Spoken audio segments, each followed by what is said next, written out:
Welcome to episode 81 of the Ben Briggs podcast. I am Ben Briggs. It's not Tuesday. It's not Tuesday, people. I know. It's Friday. It's Friday the 14th. But this is a Tuesday episode coming at you late as fuck. And I'm sorry about that. I've been a bit out of sorts. Have you been mentally ill, Ben? No, I don't think so. I've been a bit fucking rough the last couple of days, and with one thing and another. Oh God, this fucking hernia is playing up a little bit, and I've got some sort of fucking infection. So I've been shitting green shit for the last few days, and basically haven't been able to sit down for half an hour. Or so, however long this runs, without needing to get up and have my bowels excavated. So, yeah. So, sorry for the shit start. There he goes. Back on form. Shit start to the podcast, and sorry it's fucking late. But, yeah. The last couple of days, it's been a fucking war zone down there. I ain't gonna lie to you. Jesus. I went to Egypt years ago. Not slipping into material. Still doing that, Ben? Sometimes, yeah. I went to Egypt years ago, and this is fucking far worse, man. That was a bad experience. But this is something else, man. I'll tell you. Not to go into too much detail, but it's getting sore, baby. It's getting a little bit sore. So we're late. We're back in the UK. You might be able to tell that from the sound quality difference. Hopefully you can anyway. Jesus. If not, I've spent a fortune for no fucking reason on this shit. So we're back in Briggs Towers. Everything is, the flight back and that was fucking sweet. It was kind of sweet, but kind of put me in pain as well, because it was sweet. The flight back was sweet with the respect that I was in the corner seat of where I was flying back on the plane, and there was sort of like 3 seats, then I think 3 seats in the middle, and then 3 seats the other side. So, and when I got on, I was like one of the first to go on because I paid for the extra leg room, and you get the fucking upgrade, and you get to get on the plane first, which is always, it's like going to the cinema for me. That was the anxiety that somebody may or may not be sitting next to you, and there may or may not be people who are fucking fat sitting next to you and spilling over the seat. This is the thing, spilling over to the armrest onto your fucking seat. So, but as it turned out, old Benny Boy lucked out, baby, because the seats next to me hadn't been sold. So I had the whole flight back laying down under a fucking little blanket with my little cushion that I took with me, even though you get another little cushion. But that cushion just filled the gap between the sort of the edge of the seat and where I could prop the other free virgin pillow up. And it was like a fucking, like laying down on a bed when I put the armrests up and that, and it was fucking sweet. So I got to lie down and have a sleep on the plane on the way back. But that, I tell you what, that 40 minutes of waiting for somebody, and at one point the stewardess came over and said, "Oh, is anybody sitting in these seats here?" And I was like, "Please don't fucking move me. Please don't fucking move me." And somebody wanted to move from the back. They had a normal seat, and they wanted to move into those seats that I was lying across, and came over and said, "Oh, is anybody sitting there? I was going to sit here because it's got extra leg room, these seats, didn't they?" I said, "Yeah, they are. Me." And I'm lying across all 3. There you go. Get back into cattle class. You fucking... Somebody wanted to get a free upgrade, baby, and trying to steal my bed from me. Also, as well, at any point you can get up. I tell you what, it just made me... You can get up for a piss at any fucking point. You don't have to squeeze past people like I did on the way, treading on people's feet and fucking eating next to them, and then trying not to fucking touch them with your fucking arm and shit as you're trying to get some kip. So it's kind of nice to lay down a little bit, although I couldn't lay out fully because I'm too fucking tall for that and my feet would have been in the aisle. But apart from that, I woke up with in a little bit of an uncomfortable state, but it was nice to have like a lie down sleep and have a bit of a watch of a film on the way back. I don't know if you've anybody's out there seen the film Jojo Rabbit. It is one of the best rabbit films out there. I ain't gonna lie to you. I was recommended watching this film by somebody whose film choices I do not trust whatsoever, one iota, and she fucking come through for me, man. She fucking come through for me. It's a great film. If you haven't seen it, it's basically like a comedy with regards to like a little boy who's in the Hitler Youth. I know it sounds comical. I imagine somebody's complaining about it out there somewhere, and he has a little imaginary friend who happens to be Adolf Hitler, and it's about him and sort of like a kind of like story of a journey of sort of like self-discovery, really, and the lunacy of it all. But there's some fucking great performances in it. Sam Rockwell, Rebel Wilson are really, really fucking funny in it. The guy, I think it's the guy who directed it as well, Taiki Watiki, or something like that. Taka Wakiki, or something like that. Anyway, he plays Hitler, and a little boy whose name I don't know plays a little boy in it. He plays Jojo Rabbit in it. But it's a fucking great film. I fucking loved it. Just the fucking, it's sort of like the piss-taking stupidity of Adolf Hitler of it. It was very, I thought it was like very Monty Python, a little bit Monty Python-y at times, a little bit Mel Brooks maybe as well. And yeah, it was just the stupidity. There's a bit with Sam Rockwell and I think is it Alfie Allen? Yeah, I think he's in it. The geezer out of Game of Thrones who had his knob cut off. That guy. The old eunuch from Game of Thrones. He's in it. And there's a brilliant bit at the end where they sort of like storm into over the front almost, which is fucking hilarious.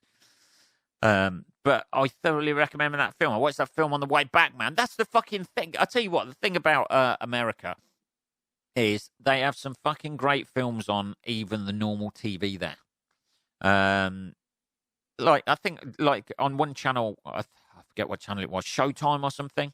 I think at like 10 o'clock in the morning, they were playing Die Hard. The original Die Hard. Now, that is not a 10 o'clock in the morning film. If anything, that is after the watershed. But they were just playing it out there. You know, I suppose in America, you look outside your fucking window and people are being, like, shot to shit. So you might as well stick those films on at 10 o'clock in the morning. Hey, why not? Hey, buddy, why not? People are getting shot everywhere. Yeah. So, yeah, there's some fucking pretty cool films out there. The food was pretty good out there as well, to be honest. It's not cheap, though, man.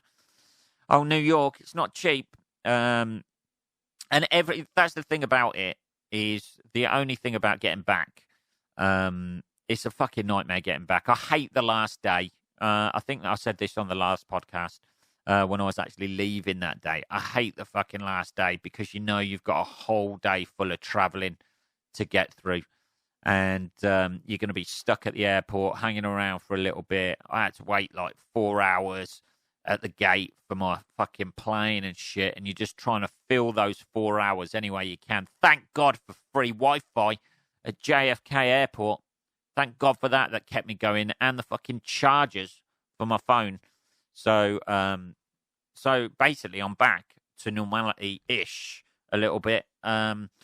Yeah, so I've got like some sort of antibiotics I'm taking at the minute to get rid of this fucking infection.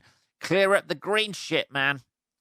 But apart from that, I'm feeling a little bit better. Like this evening, I must admit, like the last fucking couple of days, I was like, oh, stomach pains, man. I don't know what that is about. I don't know what that is. Flushing it out. And everybody says the same thing, don't they, when you got something like that? Drink lots of water. What do you think I'm going to do? I'm just going to hit the Guinness. Just see if that can clear it up a little bit of iron in my system. Actually, Ben, it might do, yeah, because the iron works as a fuck off. Yeah, so I don't know. But hopefully I'll be back to fighting fitness in the next couple of days. Let's have a... oh, God. Jesus. There was a rumble there, people. I ain't going to lie to you. There was a fucking bit of a rumble. I might have said this too soon. Well, you can just pause it, Ben. I know I can. I also, so I've been sitting around basically doing this. Haven't gigged, haven't been able to gig or anything like that since I've been back. Not that I had anything booked in, but I've been sort of like indisposed. Hopefully, next couple of weeks I get this op sorted. And it'll all be over, baby. It'll be plain sailing. We'll be back to solid, malleable shit rather than the watery fucking dishwater diarrhea fucking shit that's been coming out of me this week. I feel empty. At one point, I just felt like my arse had developed some sort of gag reflex. I ain't gonna lie to you. Oh, man.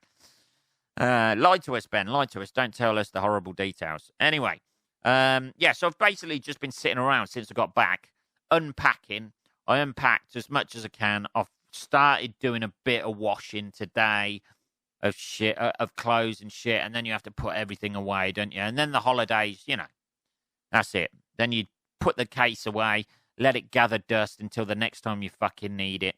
And then hopefully it will still all be working. Not that there's anything that can go wrong in a case, obviously. Hey, you ask Columbo.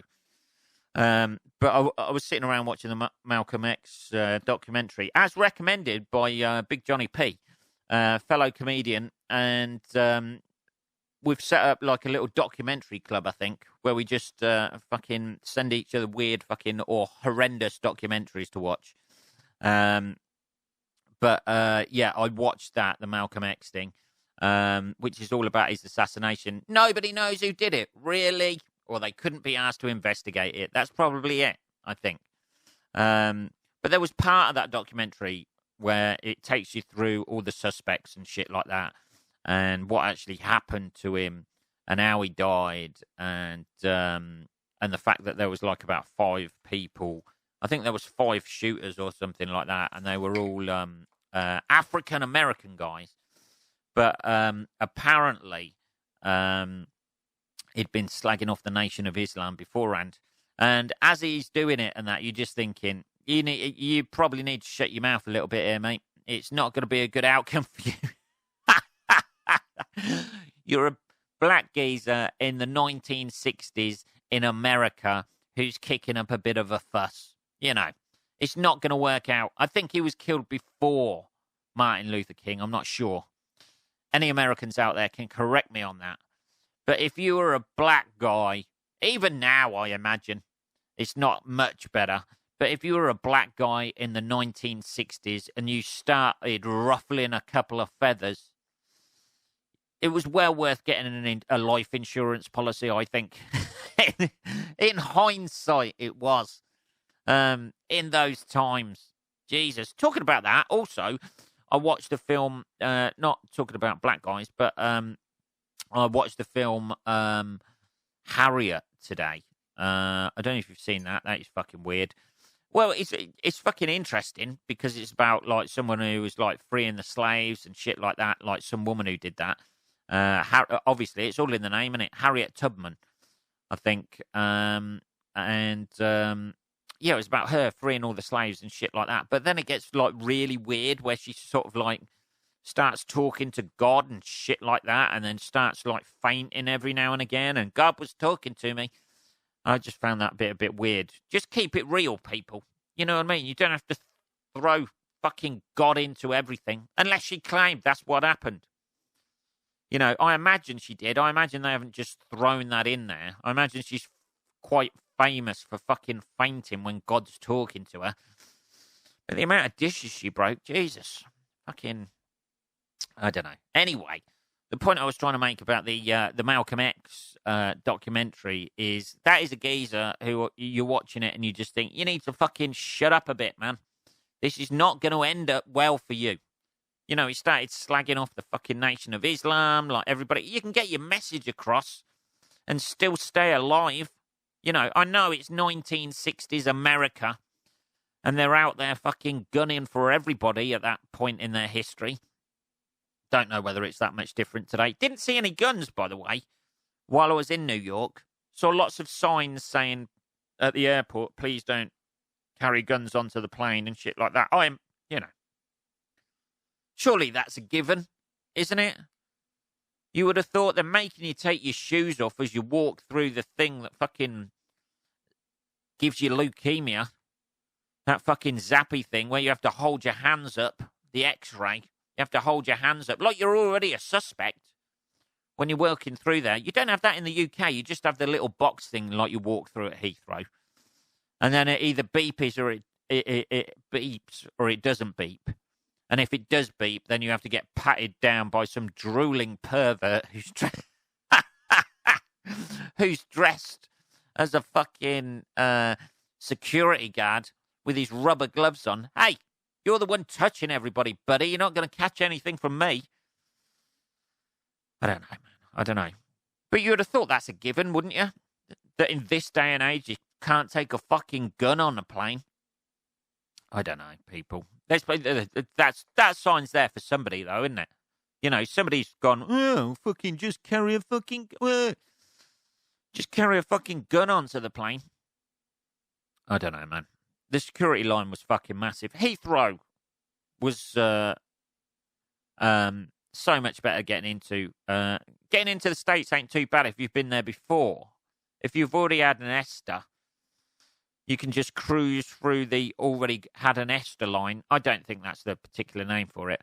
But getting out, the queues were fucking pretty horrendous. And then you've got the people. That's the worst thing. You've got people queuing up. And then you've got the people squeezing by going, oh, I've got to get a plane in an hour. Oh, can I come through? Oh, I've got to push through. You got loads of those. Loads of people go, oh, I'm late for my plane. Well, you know, you should have left earlier. Just allow them not to squeeze by and wait at the end of the queue. They're never going to make that mistake again, are they? You know, they're only ever going to do that once. I was there 5 hours before I flew. I know. That's me. That's my analness coming out there. Analness? Anality? What's the word I'm looking for? Anality? Analness? I don't know. My anal side. I don't know. Let's not talk about my anal side at the moment. It's taking a bit of a fucking bruising. Yeah, so yeah, that's the thing. Those people will never make that mistake again. If you just elbow them out the way, there was some fucking, I think she was Italian. Hey, may I come through? I think she was fucking Italian or something like that with a fucking stupid, not that accent, but it was a fucking stupid accent. Looked Italian anyway. She might have been, I don't know. There's a geezer behind me who was going to Israel. Because I was saying all this to him and he looked horrendously shocked because he was American and couldn't believe an English person was being as impolite as I was. When I was like, you know, somebody's just got to call it and just say they've got to wait. He was on his way to Israel. I don't know. I didn't ask any questions, man. He was a black dude going to Israel. I don't know. He didn't look like a typical Jew. There was a lot of Jewish people queuing up, though. Like at that point, so I imagine they were going to Israel. You know, like the curls. I don't understand the curls. They have a shaved head and then curls down the side. There's a specific. I don't know what is that. Hasidic Jews? Is it? I don't know. Jewish people out there, let me know. We've covered everything today. Look at that. Same podcast bringing Hitler and Jews together. Finally, healing the peace, Ben. Healing that peace. Now, I don't know. Let's have a little Google of this. Here we go. Look at that straight away. Hasidic Jews. Yes, it's got to be. Briggs. That religious education class that you took for a year, had to take for a year, by the way, at upper school. Sometimes spelled, Jesus, also known as Hasidic Judaism, is a Jewish religious group. Well, yeah, I imagine. Why do Hasidic Jews wear curls? Here we go. Peo, is it? Are worn by some men and boys in the Orthodox Jewish community based on an interpretation of the biblical injunction saying, sorry, against shaving the corners of one head. That's very fucking specific. That seems like it's something that's just been thrown in there. You can't eat fucking pork and shit, and you can't shave the corner of your head. What's that? What's that? I don't mind not eating pork and pigs and that, but what's the thing with the corners? Oh yeah, you can't. It says in the Bible you can't shave the corner of your head. Fucking hell! I'm sorry to mock it, Jewish people out there, but that is one of the most ridiculous things. There are different styles of prayer among the Haredic, which is Hasidic, Yemenite, and Chardal. I don't know if I've said that. Jews. What is the difference? What do Hasidic Jews believe? The Hasidic Orthodox Jews, they believe that the Torah, the 5 books of Moses, is the literal word of God. That's it, the word of God. The word of God. Ah, dear. Yeah, so, well, you learn something new every day, people, don't you? That's why they have those stupid curls. And they do, they look a bit ridiculous, don't they? You've got a shaved head. Surely if you can't shave the corners of your head, you'd have curls on, like, the front that they did, and then at the back as well, wouldn't you? I mean, it's quite difficult. A skull is usually not square-shaped, but you'd have curls at the front and curls at the back, wouldn't you? Sort of like tassels round on the edge of a tablecloth. You'd have tassels like that, wouldn't you? Just all around the edge of your head. Hey, do it right, Jews. Come on, let's do this right. Get them tassels going, and yeah, and all wear the same hats as well, don't they? Is that a thing as well? They all kind of like dress the same as well. Not that there's anything wrong with that, but I didn't see any Jewish people who had like sort of like bejazzled the curls or had them in different colours or anything like that. It's all pretty bog standard, just the normal curls. Some of them were more curled than others. I don't know. Does that mean anything? Does that mean that they're higher up in the Jewish community than others? I don't know. It may do. I don't know. But that is I know Sikhs grow their hair, don't they? And have them on the turbans, under the turbans and that. But yeah, that is one of the weirdest hairstyles of a religion. When religion starts dictating what sort of hairstyle you have, it's up there with the Kim Jong-il thing, isn't it? Or Kim Jong-un, where apparently everybody has to have the same haircut as him. I don't know whether that's true. People just out there just begging that Kim Jong-il eventually gets a little bit of fashion sense. People in North Korea who are into fucking heavy metal thinking, come on, any day now he's going to start growing it. I don't know, people. What are we on? Let's have a look.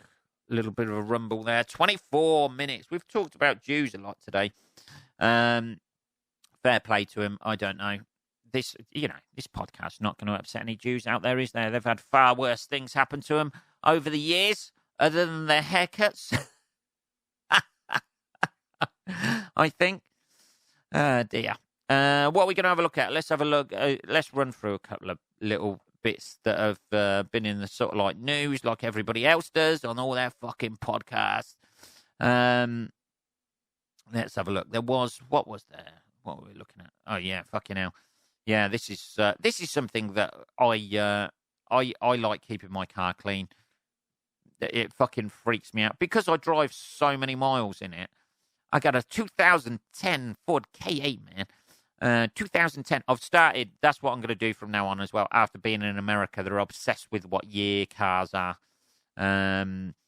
But here's one. I clean my car myself as well because I quite actually enjoy the laboriousness and monotony of cleaning it. It somehow cleanses my soul, people. Parent shame for disgusting car that took professionals 7 hours to clean. You'd just give up, wouldn't you?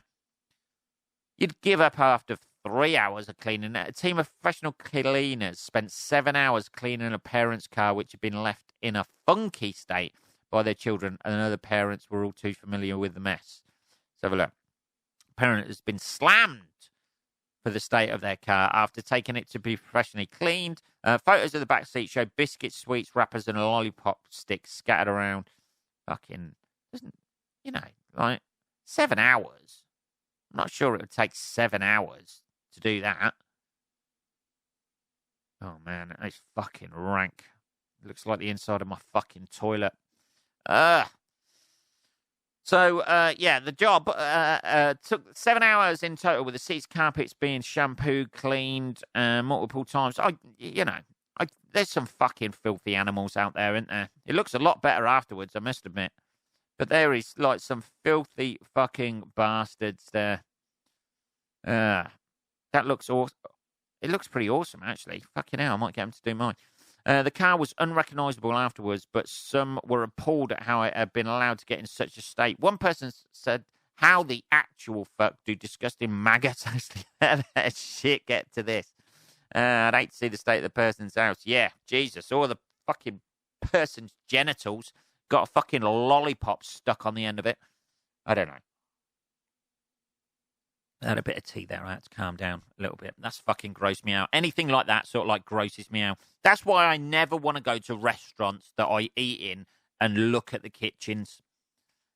I'd just rather be oblivious to things. Like, or if somebody, that happened in New York. I bought a, what was it? I bought a sandwich or something, or a roll. Baguette, as they call them out there. And as the guy was preparing it, I just fucking saw him just itch his nose, and then, oh, man, that went straight in the bin. Thanks very much. After he prepared it, there you go, Betty. Thanks a lot, man. Paid for it, walked out the store, straight in the bin. See you later. I'm not going to be eating that, but I didn't have the thing about me to say, you've just fucking wiped your nose there, mate. You've just fucking ruined it. What I should do is just go to places, order it, and then close my fucking eyes, put my fingers in my ears, and just wait until somebody taps me on the shoulders to pay for it. Thank you. Thanks. I don't want to know exactly how you prepared it, what knives you used, or anything like that, whether you're using the same one as the fucking meat knife or anything like that. Just get it inside myself. And use it as sustenance to move on to the next time I will need a meal. That's it. Dear. What are we on? 28 minutes. Sorry about this. I'm doing a countdown all the time, and dear. Let's have a look. What's the next? We've got one more, I think. This is a fucking beauty. Let's have a look. Fucking hell, where is it? Fucking wanker. Where is it? Let's have a look. Here we go. Cheating husband, in inverted commas, caught with pregnant woman on antenatal ward by wife's pal. Holy shit, somebody been banging around. The woman has no idea how to break the heartbreaking news to her best friend, saying she completely adores him. Yeah, so you sold your story to a newspaper instead. That's the best way to do it, girl. Get some fucking money out of it as well. A woman may be forced to tell her best friend she believes her husband is cheating after... This sounds like bullshit. He's cheated after spotting him on an antenatal ward with a pregnant woman. The mum-to-be was at the hospital for an appointment when she noticed a partner's pal with a visibly pregnant young lady and said the pair were acting like a couple. Well, I imagine they have done something. She was completely shocked and has no idea how to break the news to her friend, so took to the parenting website Mumsnet. There we go. This is where we're getting our news from these days, people. Mumsnet. Under the title, Seeing Friend's Darling Husband at Antenatal Clinic with Other Woman. Just returned from the antenatal. While waiting in the room, I saw one of my oldest friends' dear husband with a young lady. Whoa. She was visibly pregnant. By their actions, they were definitely a couple. They were sitting in a farm. Yeah, they didn't notice me. Why did she write this on Mumsnet? You'd just fucking tell her, wouldn't you? Or have a word with the guy, at least. If you saw him, he must have saw you. I don't know. She adores him. How do I tell her? What would you do? This is a fucking bullshit. You'd just say, wouldn't you? You'd say, oh, hi, fucking Gary. How you doing? Who's your pregnant bitch? Saw your wife today, going round for coffee later. I was shocked when I saw him and regret not speaking to him now. Yes. Oh, fuck off. You'd say something, wouldn't you? If you saw somebody who you knew was at an antenatal clinic with somebody, especially a woman, come on. There's always, you're not going to keep your trap shut, ladies, are you? Not about that one. You're going to be thinking about all those guys in the past who have fucked you over. Maybe your best friend isn't really your best friend and there's little fucking things you hate about her. You're going to bring that up, aren't you? Oh, under the caring thing of saying, oh, I thought you might need to know that your husband's been knocked up some other woman. I know. Come over here, have a hug. We'll have one of them little hugs that us women have. I don't know, man. Surely she'd say something. She should have said something. Or at least write an anonymous note. Take a picture of him on your phone and send it to your mate. That would have been the best thing, wouldn't it? Video it. Another said, this is the Mumsnet advice. What is it? Hey, man. You need to tell her, but there is every chance she won't believe you. He'll probably lie through his teeth. And there's somebody who's been fucking spurned by men, isn't it? And say you were seeing things or it was someone else. Yeah, another said, yes, you need to speak to her ASAP. Can I fucking videotape the reaction? No. Gently ask her if they have separated and tell her what you saw. Hey, Claire, have you separated from Gary? No? Okay. I saw him with a pregnant woman. How'd you drop that shit in the conversation? A few others suggested confronting the husband first. One said, you need to speak to him. Tell him, yeah, that's what you do. Tell him if he tells his wife or you will. Well, I don't know, man. And then he kills you. Yeah, no problem. I can talk to you about this. Sit down a little bit there. No, a little bit further back, just under that piano. No, a little bit further back. It's all over. Well, surely it's going to come out anyway, isn't it? You know? I don't know. And that, people, is the Valentine's Day podcast. I mean, what better things do you want from a Valentine's Day? We had Hitler.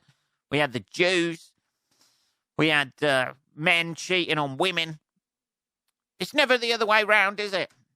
No women ever get caught on Mumsnet. It's always the guy's the bad guy. Hey, you got to pitch it to your audience, I suppose. That's what you got to do. That is episode 81, people. I will be back tomorrow, Saturday. I know. Fuck knows what I'm going to be doing in the meantime that I can talk about, to be honest with you. I ain't going to lie to you. We'll maybe assess where we're at. I'm going to we'll get back onto the adverts as well. Now my cavity has healed over somewhat. That's it, people. Enjoy the rest of your Tuesday / Friday. In the UK, we've only got about an hour and 40 minutes left of it. I don't know about the rest of the world. But I'll be back tomorrow, motherfuckers. Take care until then. I'll speak to you then. Take care.